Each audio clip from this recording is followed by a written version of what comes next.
அஸ்ஸலாமு அலைக்கும். ஒரு 2 வாரத்துக்கு அப்புறம் இன்றைக்கி தான் மினி விலாக் போஸ்ட் பண்ணுறேன். ஏன் அப்படின்னா நோம்புக்கில் வந்து ஊருக்கு போயிருந்தோம்.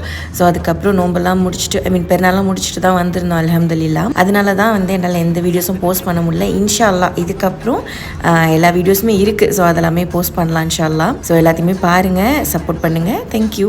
நாங்கள் வந்து ஒரு 4-5 நோம்பு லாஸ்ட்டாக இருக்கிறப்ப தான் ஊருக்கு கிளம்பியிருந்தோம். ஸோ எங்களுக்கு வந்து ஈவினிங் ஃப்ளைட்டு தான். இது வரையும் நான் வந்து வியூ பார்த்ததே கிடையாது. எல்லாமே நைட் ஃப்ளைட்டாகவே அமையும். அல்ஹம்துலில்லாஹ் பியூட்டிஃபுல்லான வியூ இருந்துச்சு. நாங்கள் போய் இறங்குற வரையுமே இருட்டவே இல்லை. ஏன்னா நாங்கள் ஊரில் போய் இறங்குனதுமே ஈவினிங் டைம் தான். அதனால ஃப்ளைட்லேயே வந்து நாங்கள் ஃபுட்டுமே வாங்கி சாப்பிட்டோம். புகாரா பிரியாணி தான். So all time favourite. எப்போ ரஷ்யா ஏறினாலுமே அது கண்டிப்பாக வாங்கிடுவோம். ஸோ அல்ஹம்துலில்லாஹ் நல்லபடியாக லேண்ட் ஆயாச்சு. திருச்சி ஏர்போர்ட் வந்து நியூ ஏர்போர்ட் தான் வந்திருந்தோம். ரொம்பவே அழகாக இருந்துச்சு. அப்படியே எங்களுக்கு காருமே வந்துடுச்சு. நாங்களும் ஊருக்கு போய்ட்டு இருந்தோம். நெக்ஸ்ட் மினி விலாகில் பார்க்கலாம். அஸ்ஸலாமு அலைக்கும்.